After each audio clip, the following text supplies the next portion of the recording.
प्रिय विद्यार्थियों, आशा है आप लोग स्वस्थ एवं प्रसन्न होंगे और परीक्षा की तैयारी में लगे हुए होंगे। आज मैं आप लोगों के समक्ष कक्षा 12 के हिंदी के पाठ्यक्रम में संकलित संस्कृत खंड के पाठ संस्कृत भाषायाः महत्वम का हिंदी अनुवाद लेकर प्रस्तुत हूँ। कल आपके सामने भोजस्य औदार्यम पाठ का अनुवाद प्रस्तुत किया गया था। कल का पाठ थोड़ा लंबा था। लंबा इसलिए था कि भोजस्य औदार्यम थोड़ा कठिन पाठ है। मुख्य रूप से उसके जो 3 श्लोक हैं वे परीक्षा में बहुधा पूछे जाते हैं।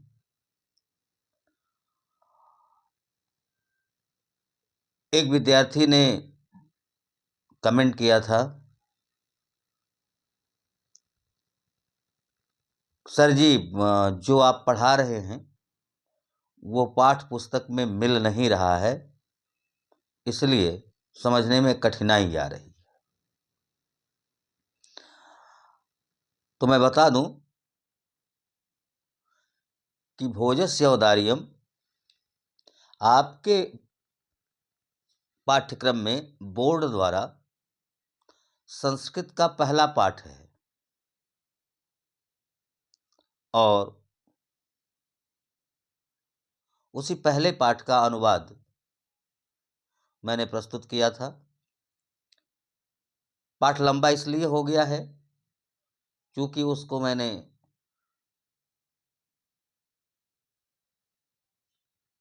कला वर्ग के विद्यार्थियों को ध्यान में रखकर भी पढ़ाया है। उसमें प्रत्यय इत्यादि का भी विश्लेषण किया है। आज मैं संस्कृत भाषायाः महत्वम का अनुवाद आपके सामने प्रस्तुत कर रहा हूं। इसे भी विज्ञान वर्ग और कला वर्ग दोनों को ध्यान में रखकर प्रस्तुत कर रहा हूं। मैंने आपसे कहा था कि इस पाठ को बार-बार सुनिए, आपकी समझ में आ जाएगा और पाठ आपकी पाठ्यपुस्तक में ही है। संस्कृत भाषायाः महत्वम एक ऐसा पाठ है जिसमें यह बताया गया है कि संस्कृत भाषा का क्या महत्व है, संस्कृत भाषा हमारे लिए क्यों महत्वपूर्ण है, उसकी क्या विशेषताएं हैं। तो सबसे पहले मैं पाठ का वाचन करूंगा। ध्यानपूर्वक आप उस वाचन को सुने और फिर उसका अनुवाद सुने। हाँ, यहाँ एक बात और आपको बता दूं कि संस्कृत खंड से जो भी अनुवाद करने के लिए गद्य या पद्य का अंश आता है, उसका संदर्भ सहित अनुवाद लिखना रहता है। बिना संदर्भ के अनुवाद आपका पूरा नहीं होता है, इसलिए संदर्भ लिखना जरूरी है। और संदर्भ कैसे लिखा जाता है यह बार-बार मैं बता रहा हूं। फिर अभी जब पाठ का अनुवाद बताऊंगा तो फिर लिख करके बता दूंगा कि संस्कृत अनुवाद का कैसे आप संदर्भ लिखेंगे। आइए हम लोग पहले पाठ पढ़ते हैं, ध्यानपूर्वक आप पाठ को पढ़ें और सुने भी। धन्यो अयं भारत देशः यत्र समुल्लसति जनमानस पावनी भव्य भावोद्भावनी शब्द संदोह प्रसविनी सुरभारती विद्यमानेषु निखिलेष्वपि वाङ्मयेषु अस्याः वाङ्मयं सर्वश्रेष्ठं सुसम्पन्नं च वर्तते। इयमेव भाषा संस्कृत नाम्नापि लोके प्रथिता अस्ति। अस्माकं रामायण महाभारत आदि ऐतिहासिक ग्रंथाः, चत्वारो वेदाः, सर्वा उपनिषदः, अष्टादश पुराणानि, अन्यानि च महाकाव्य नाट्यादीनि अस्यामेव भाषायां लिखितानि सन्ति।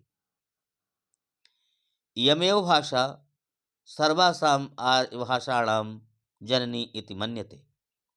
भाषा तत्त्वविद्भिः संस्कृतस्य गौरवं बहुविध ज्ञानाश्रयत्वं व्यापकत्वं च न कस्यापि दृष्टेर अविषयः। संस्कृतस्य गौरवमेव दृष्टिपथं मानीय सम्यक् युक्तम् आचार्य प्रवरेण दण्डिनः। संस्कृतस्य गौरवमेव दृष्टिपथम् आनीय सम्यक् उक्तम् आचार्य प्रवरेण दण्डिनः। संस्कृतं नामदैवी वागन्माख्याता महर्षिभिः। आइए अब इतने का हम लोग अनुवाद पहले करते हैं।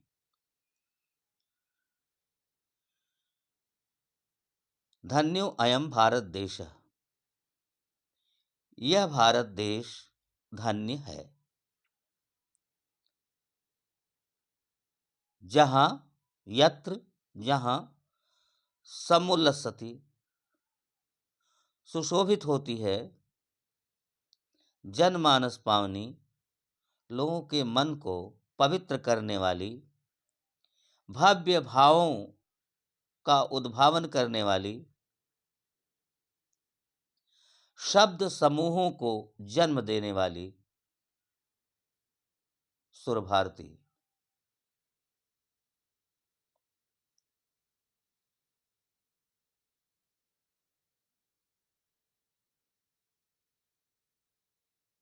यह भारत देश धन्य है, जहां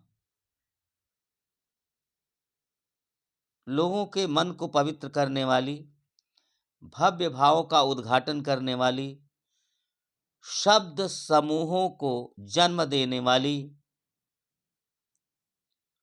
सुर भारती सुशोभित होती है। संदोह का अर्थ होता है समूह।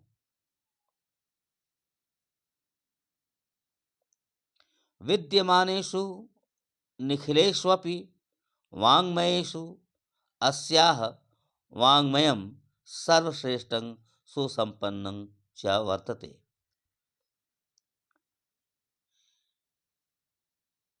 विद्यमान सभी साहित्यों में इसका साहित्य सर्वश्रेष्ठ और सुसंपन्न है। विद्यमानेषु वर्तमान या विद्यमान, निखिलेष्वपि निखिलेषु अपि, यण संधि है यहाँ, निखिलेषु अपि निखिलेष्वपि, निखिलेषु धन अपि निखिलेष्वपि, सभी निखिल माने संपूर्ण होता है, माने भी सभी, वाङ्मय माने होता है साहित्य, सभी साहित्यों में इसका साहित्य सर्वश्रेष्ठ और सुसंपन्न है, वर्तते है। इयमेव भाषा संस्कृत नाम्नानि लोके प्रथिता अस्ति। यही भाषा संस्कृत के नाम से भी संसार में प्रसिद्ध है। इयमेव भाषा, यही भाषा संस्कृत नाम्नापि, संस्कृत के नाम से भी लोके संसार में प्रथिता प्रसिद्ध है। अस्माकं रामायण महाभारताद्यैतिहासिक ग्रंथाः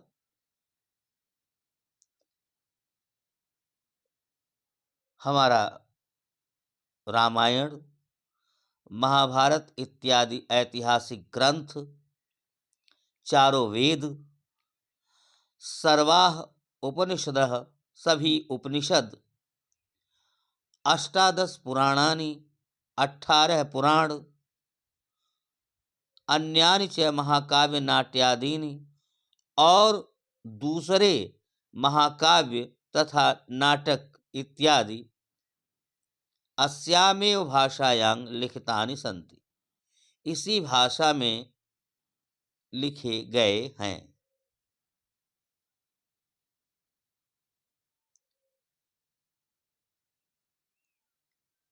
इयमेव भाषा सर्वासाम् आर्यभाषाणां जननी इति मन्यते। भाषा तत्त्वविद्भिः।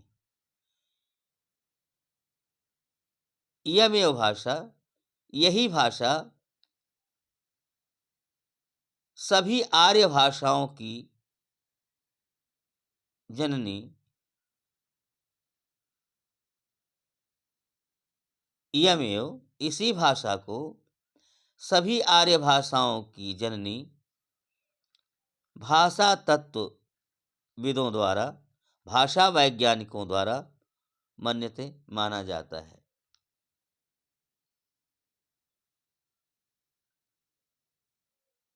इसी भाषा को सभी भाषाओं की जननी भाषा वैज्ञानिकों द्वारा माना जाता है। यमेव भाषा सर्वासाम आर्य भाषाणाम जननी इति मन्यते भाषा तत्वविद्भिः। भाषा वैज्ञानिकों द्वारा इसी भाषा को सभी आर्य भाषाओं की जननी माना जाता है। संस्कृतस्य गौरवं बहुविध ज्ञानाश्रयत्वं व्यापकत्वं च न कस्यापि दृष्टेर अविषय। संस्कृत का गौरव अनेक प्रकार के ज्ञानों का आश्रय होना और उसकी व्यापकता न कस्यापि दृष्टेर अविषय, किसी के दृष्टि से ओझल नहीं है, अर्थात किसी से छिपा नहीं है। दृष्टेर अविषय, छिपा नहीं है। संस्कृत का गौरव अनेक प्रकार के ज्ञान का आश्रयत्व और व्यापकता किसी से छिपी नहीं है, कस्यापि किसी से भी छिपी नहीं है। दृष्टेर अविषय, छिपी नहीं है। संस्कृतस्य गौरवम् एव दृष्टिपथम आनीय सम्यक उक्तम आचार्य प्रवरेण दंडिना। संस्कृत के गौरव को ध्यान में रखते हुए, दृष्टिपथम मानी ध्यान में रखते हुए, आचार्य प्रवर दंडी द्वारा ठीक ही कहा गया है। सम्यक उक्तम, आचार्य प्रवर दंडी ने ठीक ही कहा है। संस्कृत के गौरव और संस्कृत के गौरव को ध्यान में रखते हुए आचार्य प्रवर दंडी द्वारा सम्यक उक्तं ठीक ही कहा गया है। संस्कृतं नाम दैवी वागान्वाख्याता महर्षिभिः, कि ऋषियों द्वारा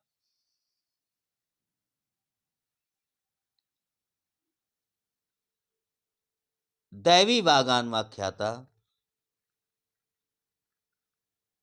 संस्कृत को देववाणी के नाम से जाना है, या संस्कृत को देववाणी के नाम से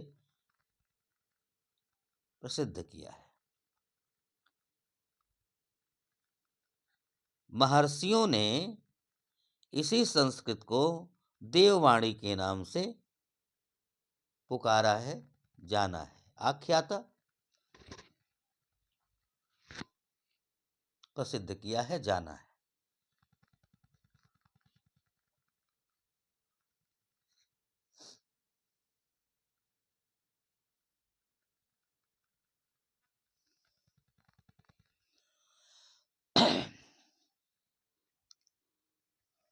संस्कृत को ही महर्षियों ने देववाणी कहा है। वागान्वाख्याता दैवी, देववाणी वाणी आख्याता कहा है। महर्षियों ने संस्कृत को देववाणी कहा है। दूसरा पैराग्राफ,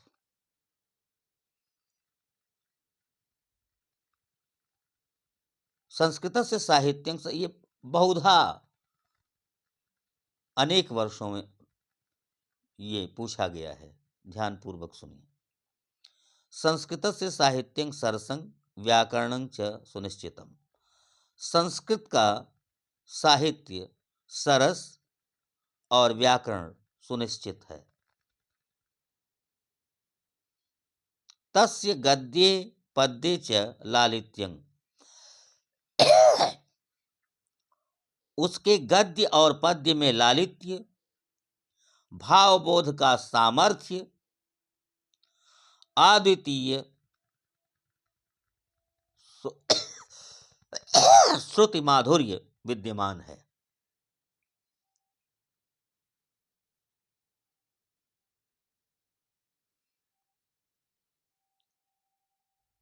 फिर से देखिए, संस्कृत से साहित्यं सरसं, संस्कृत का साहित्य सरस और व्याकरण सुनिश्चित है। उसके गद्य और पद्य में लालित्य, भावबोध का सामर्थ्य तथा अद्वितीय श्रुति माधुर्य विद्यमान है।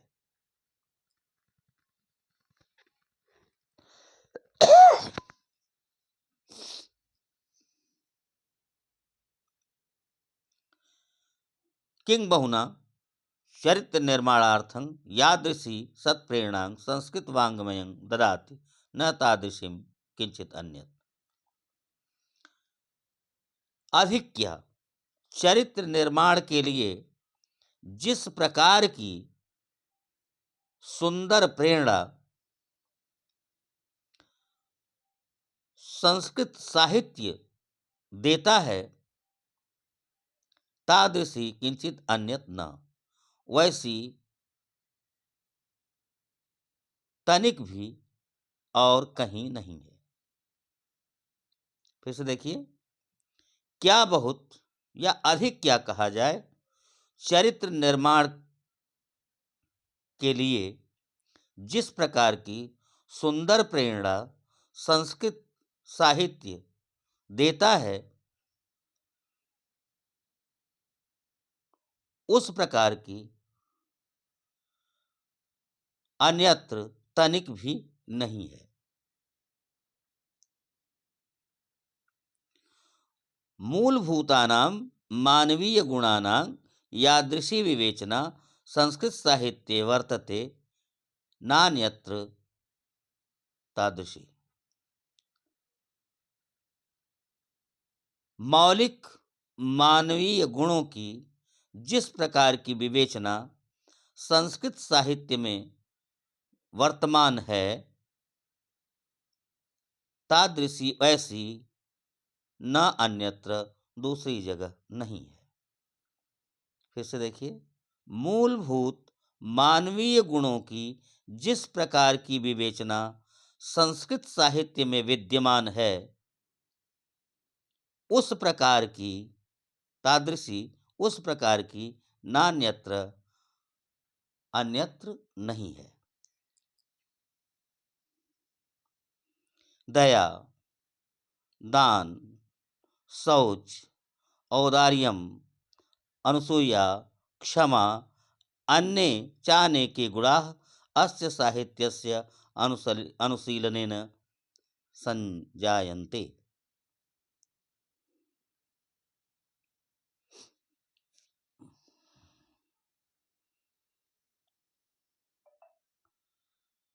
दया, दान, पवित्रता, उदारता,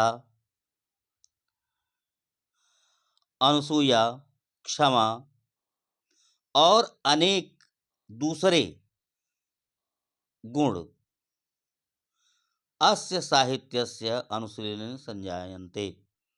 इसके साहित्य के अनुशीलन अध्ययन से संजायन्ते उत्पन्न होते हैं।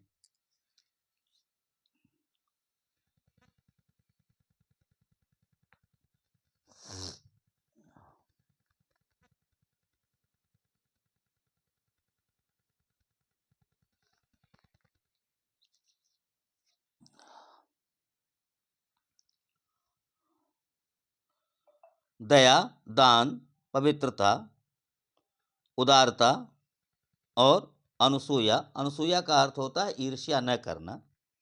अनुसूया, क्षमा और दूसरे अनेक गुण इसके साहित्यस्य साहित्य के अनुशीलनेन अध्ययन से संजायन्ते उत्पन्न होते हैं। संस्कृत साहित्यस्य आदिकविः वाल्मीकिः, महर्षिव्यासः, कविकुलगुरु कालिदासः, अन्ये च भास, भारवि, भवभूत्यादयो महाकवयः स्वकीयैः ग्रंथरत्नैः अद्यापि पाठकानां हृदि विराजन्ते।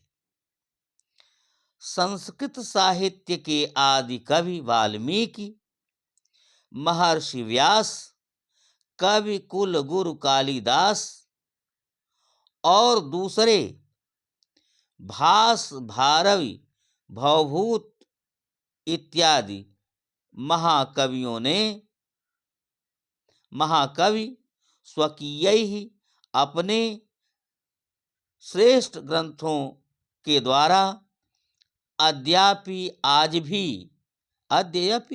भी पाठकों के हृदय में विराजमान हैं। संस्कृत साहित्य के आदि कवि वाल्मीकि, महर्षि व्यास, कवि कुल गुरु कालिदास और दूसरे भास, भारवि, भवभूत इत्यादि महाकवि अपने श्रेष्ठ ग्रंथों के द्वारा आज भी पाठकों के हृदय में विराजमान हैं। इयं भाषा अस्माभिः मातृसमं सम्माननीया वंदनीया च। यह भाषा हमारे लिए माता के समान सम्माननीय और वंदनीय है।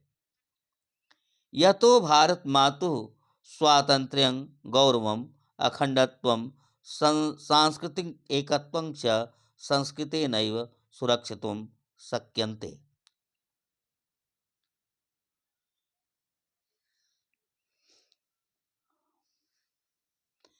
यतो क्योंकि भारत माता की स्वतंत्रता, गौरव, अखंडता और सांस्कृतिक एकत्व या सांस्कृतिक एकता संस्कृत के द्वारा ही सुरक्षित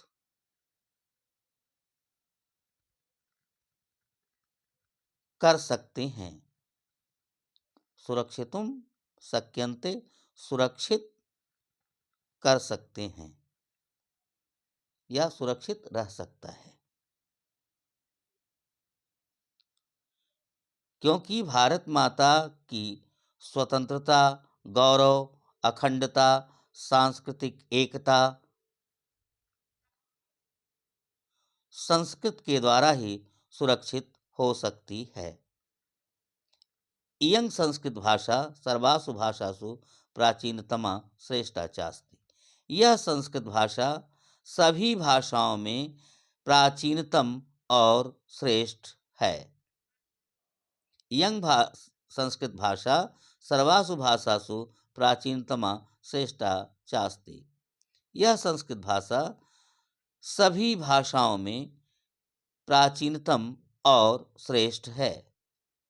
ततः सुष्ठु मुक्तम, इसलिए सुंदर कहा गया है। भाषा सुमुख्या मधुरा दिव्या गिरवाण भारती, भाषाओं में प्रमुख, मधुर और अलौकिक देववाणी है। भाषाओं में प्रमुख, मधुर और दिव्य गिरवाण भारती, देववाणी या देव भारती संस्कृत ही है। ये अनुवाद हुआ, एक एक शब्द का अनुवाद मैंने आपको बताया है। आशा है आपने अनुवाद ठीक से सुना होगा। अब मैं आपको यह बता रहा हूं, फिर बता रहा हूं कि आखिर कैसे आप अनुवाद लिखेंगे और कैसे आप संदर्भ लिखेंगे। तो संस्कृत का संदर्भ लिखने के लिए आप पहले प्रश्न संख्या डालेंगे। प्रश्न संख्या और जो भी प्रश्न संख्या रहती हो, कौन सी प्रश्न संख्या रहती है मैं बताऊं तो कहाँ गया पेपर,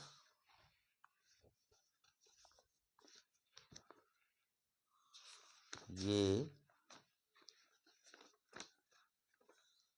प्रश्न संख्या है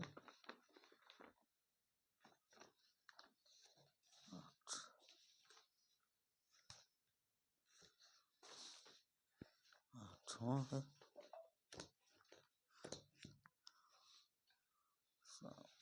हिंदी में 8वां है।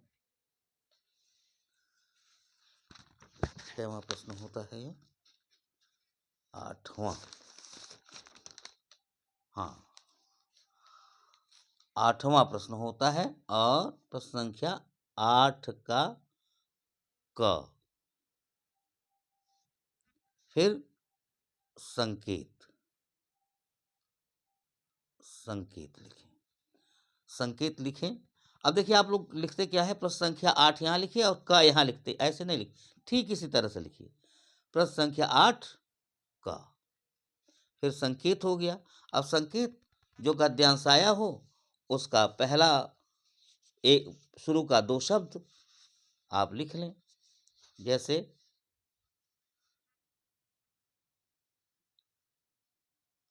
धन्यो यम भारत देश है, और फिर डॉट डॉट डॉट, और फिर इस पैराग्राफ का दंडिना जो भी अंत में आया, अंतिम शब्द जो है दंडिन, उसके बाद फिर लिखें संदर्भ। संदर्भ, और संदर्भ लिखें प्रस्तुत संस्कृत गद्य खंड हमारी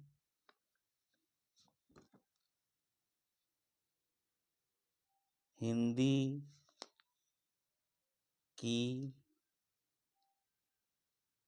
पाठ्य पुस्तक के संस्कृत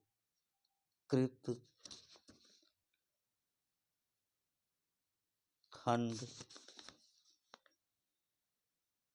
में संकलित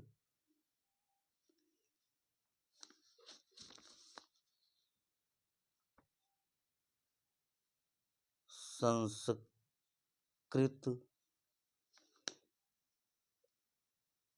भाषायाः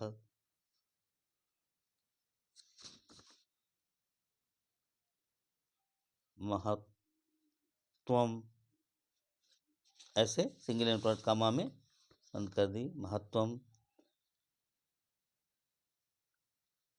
नामक पाठ से लिया गया है। ये हो गया संदर्भ। अब संदर्भ के बाद फिर हेडिंग डालिए अनुवाद। अनुवाद, अब अनुवाद लिखिए। यह अर्थ न लिखिएगा, यह अनुवाद पूछा जाता है तो अनुवाद ही लिखिए। संदर्भ ऐसे ही लिखिए, इसमें किसी शब्द का हेर फेर न करिए, बहुत बनाने का प्रयास न करिए। मैंने बहुत धीरे धीरे आपको एक एक शब्द का अनुवाद करके बताया है। जितने धैर्यपूर्वक हमने ये पढ़ाया है, उतने ही धैर्यपूर्वक आप सब इसे पढ़ें। कोशिश करें पढ़ते समय आपके सामने पाठ्य पुस्तक हो, न हो तब भी आप ध्यानपूर्वक सुन लें। आशा है मेरा यह प्रयास आपके लिए लाभकारी होगा। आपसे एक बार फिर, हाँ, एक चीज़ ज़रूर आप लोगों से मैं कहूँगा कि पाठ को पूरा देखें, पूरा पढ़ें। आधे में छोड़ेंगे तो आपकी समझ में नहीं आएगा। बीच में एक भी वाक्य, एक भी अनुवाद मिस करेंगे तो आपको पूरा पाठ समझ में नहीं आएगा। जल्दी जल्दी अगर पढ़ना चाहेंगे, स्किप करके पढ़ना चाहेंगे तो आपकी समझ में नहीं आएगा। ध्यानपूर्वक सुनिए और क्रम से पूरा पाठ पढ़िए, तब आपकी समझ में आएगा। और स्किप करके, थोड़ा थोड़ा करके या थोड़ा पढ़ के छोड़ देंगे तो वो फिर भूल जाएगा, फिर आपकी समझ में नहीं आएगा, क्योंकि यह एक अन्विति में पढ़ाया हुआ पाठ है। तो इसलिए ध्यानपूर्वक आप पढ़ें। और ये दोनों पाठ बहुत महत्वपूर्ण है।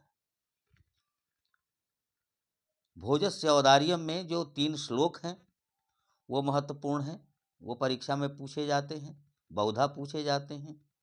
हर साल किसी न किसी पेपर सेट में भोजस्य औदार्यम का एक श्लोक होता ही होता है। और संस्कृत भाषा या महत्वम से कोई न कोई गद्यांश किसी न किसी पेपर सेट में रहता है। तो फिर एक बार आपसे कहना है मुझे कि पाठ को ध्यान से पढ़ें, पूरा पाठ सुनें, बीच में छोड़ें मत। लाइक ज़रूर करें, लाइक करने से यह पता लगता है कि किसने पढ़ाई किया। और कमेंट बॉक्स में कमेंट ज़रूर करें। जो समझ में नहीं आता वह भी कहें, कहने में कोई आपत्ति नहीं है। हम कोशिश करेंगे कि आपको समझाएं फिर से। और दूसरा काम ये करें कि जो भी आपके साथी हैं, जो भी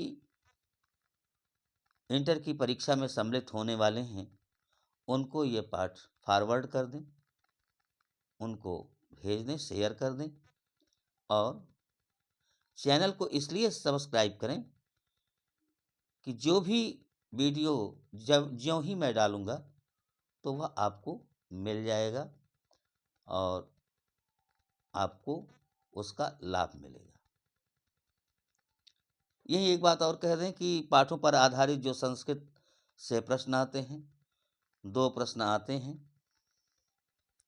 2 प्रश्नों का उत्तर लिखना रहता है संस्कृत में ही। ये कला वर्ग वालों के लिए है। संस्कृत में प्रश्न पूछे जाते हैं पाठों के आधार पर और उसका उत्तर संस्कृत में ही देना रहता है। 4 नंबर का यह प्रश्न होता है। अलग से कुछ महत्वपूर्ण पाठों और उन पर आधारित आने वाले प्रश्नों का एक वीडियो मैं बनाऊंगा। बस कल परसों में ही बनाऊंगा मैं। उसको ध्यानपूर्वक सुनिएगा, पढ़िएगा, उसका अभ्यास करिएगा। अभ्यास बहुत ज़रूरी है। धन्यवाद।